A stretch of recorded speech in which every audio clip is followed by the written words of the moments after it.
are so excited to have a return visit with the gluten-free guru, Christy Slaughter. And we were talking about gluten-free, and so many people are on this diet. It's very popular. And you were saying a lot of the actors at Barker. Yeah, we've got some actors that actually are gluten-free totally. Some for need and some for choice. Yeah. And we were talking about what's that about? Well, some people have celiac disease, which is the autoimmune disease, and we've talked about that. You all have talked about that before on the show, where you can't digest the proteins in wheat, barley, rye, and some oats. And then some people find that they just feel better when they don't eat wheat. Definitely a healthier diet. Exactly, exactly. You cook a lot more, which is great. Well, see, and you know, Rick's all about cooking. Yeah. We're just eating the mayo, we've just learned. Or sticks of butter. I know, he's dipping. Usually you see that with frosting. We don't see that very often with mayo.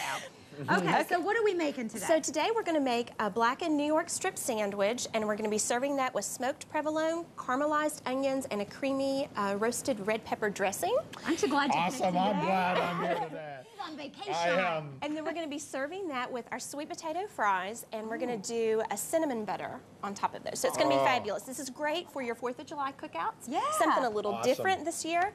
And the most important part is they're super simple. Okay, we like simple. So we're going to take some blackened seasoning and put it on our New York strip. Now, I like to make my own blackened seasoning because you can determine what's in there as far as sodium or gluten, things like that. Okay. I did a little chili pepper, a little paprika, salt and pepper, garlic powder, black pepper. Wow. But you can really control it however you want. So that makes it really Good nice. that you keep the salt out of it. Yeah, exactly. Give yourself good flavors. So, excuse me, what we're going to do is I've got a little oil in our pan. It's nice and hot, so we'll get a good sizzle when we go to do it. We like the sizzle. Raisin. And if you noticed what I did before I put the rub on, I actually took a little paper towel and made sure that there wasn't any excess moisture on that so that we get a nice brown coating. Okay. One of the big things is to make sure that we don't overcook the steak so that when we bite into our sandwich, it's full of flavor and it's also nice and tender. Okay, which is what I tend to do because I panic in the kitchen that I'm not doing it right, so I just overcook everything. You're bracing that flavor in there. It stays right inside of it. Yeah. And then one of the reasons that I love using rubs are that you can inject flavor very quickly as compared to something like a marinade. So it works really good if you're, you know, in a time crunch. I did not know that. Okay.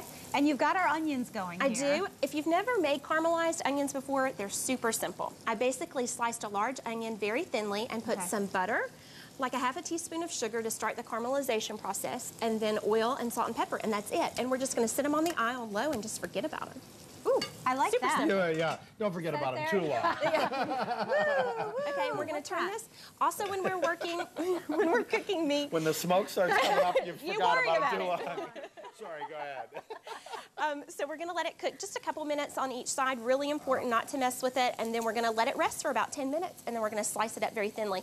This is great for a cookout because you can do this ahead of time. Okay. And slice the meat and have it ready to go. You could also do it with chicken or do it vegetarian with like portobello mushrooms. Lots of different ways. The aroma is phenomenal. Isn't that great? Great.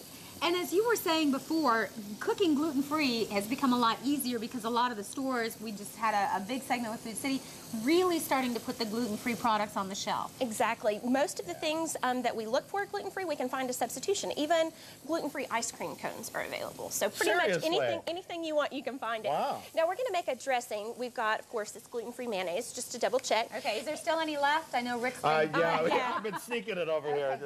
So we're going to add some fresh garlic. Okay. And then we're going to put some roasted red peppers. Now you could roast your own, or you can find these in the supermarket now in a jar. And so basically we just pureed the roasted red peppers, just a couple of those.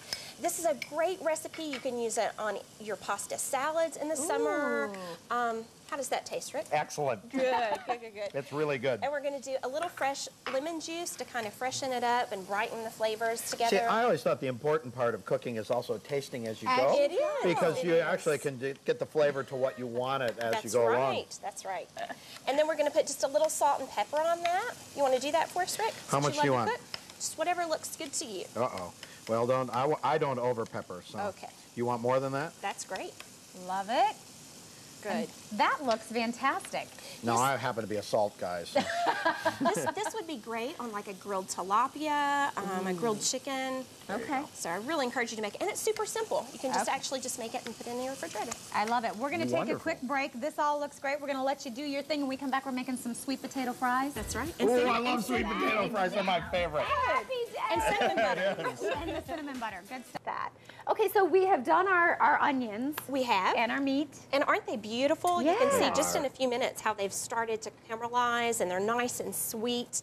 It's going to be great on the sandwich. You're going to have the smokiness of the provolone, you're going to have the creaminess of the dressing, and then the sweetness of the onions. It's going to be wonderful. You can't wait. It's pretty impressive. I'm looking at this stuff going, it's awesome. She keeps saying it's simple. I go, I've never made a meal this good. So. Oh, simple. You're going to impress all your friends and family. These are the new, what do you call them, slickers? Stackers? Sliders. Sliders. You're so good at remembering these. Kind of.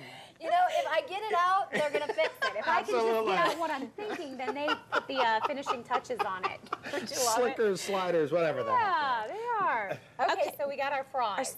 Our sweet potato fries. And this is just a different And by the way, take I've on had one of these raw. They're really good. Of course. It's amazing what I can do with a peeled sweet potato roll. So what we've done is we've put a little canola oil and a little salt. We've peeled them. They actually cook more evenly if you can kind of slice them in, similar sizes. So that will work really well. And then you're basically going to just put them in your casserole dish or on a cookie sheet. These would be great on the grill as well. Ooh. Okay. Yeah, really good grill. Yeah, and we're going to put these in the oven if somebody wants to go ahead and do that. That bottom oven. I don't want to burn bottom that. oven. Okay, Rick, he's on vacation. Oh, the bottom oven? The bottom oven will be great. It takes two And then to what we're going to serve this with is our cinnamon butter. Okay. You could actually do this in the fall with a pumpkin pie spice. That would be really great. But we're going to do this with there's some almost cinnamon. nothing that's not good with cinnamon butter. This is true.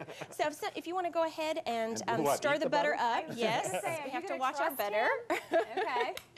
And today I'm using agave, which is another alternative sweetener. You could use maple syrup, you could use honey. Hold on, what's agave? Agave is actually from the agave cactus, and it's a sweetener that's a little bit lower in glycemic index. I didn't know there were different types I of didn't cactus. either. And the agave now comes in different flavors. You can find it at your supermarket. This one's hazelnut, so we just add a little extra to Oh, it. it smells great too. And then we're going to put feel like a I'm little making cinnamon. cookies.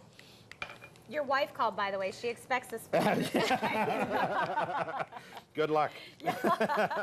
And then what you can do, you can actually roll this in wax paper, and you can actually leave it in your refrigerator so that you can pull it out and add it to your dishes and so forth. Really? Okay. Great thing. Now what do you want? And what we're going to do is, I've got some sweet potato fries over here, and I'll show you a little ahead. trick. Oh, I like tricks. Okay. Tricks are good. Presentation tricks are even better because it looks like that you've done a lot of work and you really haven't, right? Sometimes people just do a little bit, but not Rick. He goes in for like the Go big for it all. chunk. So I've done that. I did the butter ahead of time, and I put it in the refrigerator, and then I've just got this little scoop, and I just scooped the butter out. Isn't that pretty? And then it will melt all over it. Now we're going to go When ahead. are you opening your new restaurant? Let's see. Soon. We hope to have a cookbook out soon. Excellent. Excellent. Even better. Yeah, so we've actually rendered these down, and you can see that they're nice and brown, and they're actually, the natural sugars come out, and they're fabulous. So we're just going to top our sandwich with those. Now you can really do anything you want. You could do smoked Gouda, you could do like an herb cream cheese. The options are endless. Gluten-free bread? Gluten-free bread. I made these buns today with gluten-free flours. I know. Isn't that amazing? But you could do it with any of your favorite sandwich bun or roll. You could even do it with like a crusty French bread or a ciabatta bread, and actually do it in a long piece and slice it up in front of your guests. That would be fabulous. All right, Christy, we're gonna take a break. I know we're gonna come back. You got a couple finishing touches. GlutenFreeGuru.com. She's got her own website. I want to see what this is. Okay, we've got a great summer drink for your 4th of July celebration. It's a sparkling strawberry lemonade.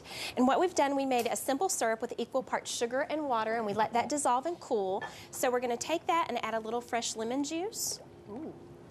And then we diced some strawberries. You could actually puree those if you wanted to. You could do raspberries, blueberries. And we're going to put a little bit of that in the glass, or you could make a whole pitcher full, which would be wonderful.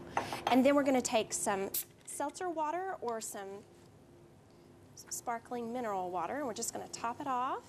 That is beautiful. I'm going to move it right up here so our viewers can see it a little bit And a better. little bit of mint. And what we did, we took the little wooden skewers that you can get at the grocery store, and we actually put some blueberries and strawberries to garnish it for the 4th of July. That is so pretty. You're gonna let me have the first sip? Absolutely. Now Morgan and I always share straws. We're not supposed to, you know. Why not? It's awesome, That is so good. That is so good. All right, all of this and more on the website, glutenfreeguru.com.